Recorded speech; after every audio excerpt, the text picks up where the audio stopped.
नमस्कार दोस्तों, मैं हूं आपका दोस्त अजय कुमार यादव। एक बार फिर से हाजिर हूं मुगल इतिहास के लंपट मूर्ख बादशाह जहादर शाह की कहानी को लेकर। जहादर शाह जो औरंगजेब का पोता था, सन 1713 ईस्वी में अपने भाइयों की हत्या करके मुगल सिंहासन के ऊपर आसीन हुआ। जहादर शाह अपनी रंगीन मिजाजी और अय्याशियों के लिए बदनाम था। लाल कुंवर मुगल दरबार के गायक खासूरेद खान की बेटी थी, जो मियाँ तानसेन के घराने के थे। लाल कौर जहादर शाह से उम्र में आधी थी। जर्मानी दास के अनुसार औरंगजेब के समय में औरंगजेब भी लाल कुंवर को बहुत अधिक चाहता था।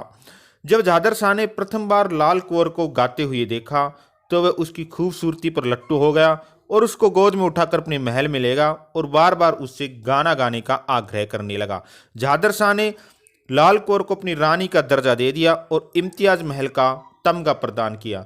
अब उसका ज्यादातर समय लाल कौर की सोहबत में बीतने लगा। लाल कौर ने इसका खूब फायदा उठाया, अपने परिवार के सदस्यों को मनसब के तौर पर नियुक्तियां दिलवाई, मुगल साम्राज्य में जागीरें दिलवा दी, अपने भाई को मुल्तान का सूबेदार बनवाया, एक के बाद एक करके तमाम ताकतवर पदों पर अपने रिश्तेदारों को नियुक्त करवाया। उसका शाही महिला जैसा स्वागत होता था। जब वह पालकी में चलती थी तो उसके आगे पीछे सैनिकों की टुकड़ी चलती थी तथा नगाड़े वाले रास्ते को खाली कर देते थे। जहादर शाह लाल कौर के हाथों का एक खिलौना बन गया। लाल कौर के वश में आकर जहादर शाह ने एक से बढ़कर एक क्रूरता और मूर्खतापूर्ण काम किए। इतिहासकारों के अनुसार जहादर शाह ने अपने सगे बेटों की आंखें फुड़वा डाली। लाल कौर के कहने पर उन्हें जेल के अंदर डाल दिया।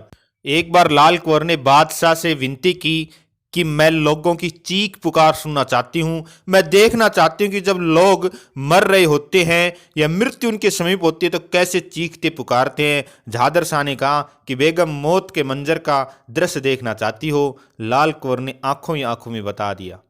यमुना नदी के अंदर एक नाव को डुबोने की व्यवस्था की गई। जहादर शाह अपनी बेगम को लेकर लाल किले की सबसे ऊंची उटारी के ऊपर बैठ गया और यमुना नदी में एक नाव को डुबो दिया गया, जिसमें 25 लोग सवार थे। वे चीख रहे थे, चिल्ला रहे थे मौत से बचने के लिए, और जहादर शाह की बेगम उन्हें देख देख करके तालियां बजा रही थी और जहादर शाह भी तालियां बजा रहा था। मुगल दरबार में रोज शाम को अब शराब की पार्टियों का आयोजन होने लगा। आधी रात तक लोग शराब पीते, एक दूसरे को गंदी गंदी गालियां देते, एक दूसरे के साथ मारपीट करते। कई बार तो बादशाह जहादर शाह के साथ भी मारपीट कर दी जाती थी। लेकिन रात गई बात गई की तर्ज के ऊपर सुबह सब कुछ सही हो जाता था। जहादर शाह और लाल कुंवर दोनों ही शराब पीने के बेहद शौकीन थे। बैलगाड़ियों के अंदर शाम को भेष बदल करके आगरा और दिल्ली के शराब खानों में जाते और शराब पीते। एक बार तो जहादर शाह और लाल कुंवर और उनके गाड़ी के कोचवान ने बहुत शराब पी ली। जहादर शाह की हालत इतनी खराब हो गई कि वह महल के अंदर उठकर भी न जा सके और लाल कौर जाकर अपने महल के अंदर सो गई।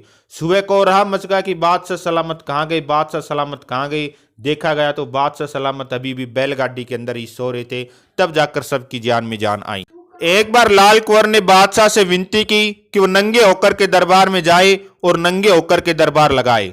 जहादर शाह अपनी प्रिय बेगम की विनती को टाल नहीं सका और नंगे होकर दरबारियों के बीच में पहुंच गया। यह देखकर दरबारियों ने उसका विद्रोह कर दिया कि एक ऐसा बादशाह जो नंगा होकर के दरबार में आ गया है। जहादर शाह को वापस जाना पड़ा, लेकिन बेगम इम्तियाज महल के तो अलग ही नखरे थे।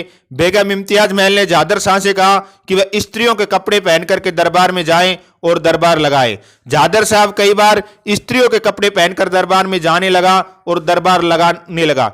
इससे दरबार के अधिकांश दरबारी उसके खिलाफ होते चले गए और उसके खिलाफ मन ही मन विद्रोह करने की सोचने लगे। आखिरकार जहादर शाह के भतीजे फर्रुखसियर ने जहादर शाह के खिलाफ विद्रोह कर दिया और आगरा की लड़ाई में उसे पराजित कर बंदी बनाकर कैद में डाल दिया। कैद के अंदर ही जहादर शाह की निर्ममता से हत्या कर दी गई। जहादर शाह का शासनकाल केवल 9 और 10 महीने रहा। लाल कौर को अपनी बची हुई जिंदगी एक कोठरी में गुजारनी पड़ी। प्रिय मित्रों, आज का वीडियो कैसा लगा कमेंट करें, वीडियो को लाइक करें, चैनल को सब्सक्राइब करें और इतिहास की रोचक किस्सों घटनाओं को जानने के लिए हमसे जुड़े रहें और ऐसे अपने भाई को सपोर्ट करते रहें। जय हिंद, जय भारत।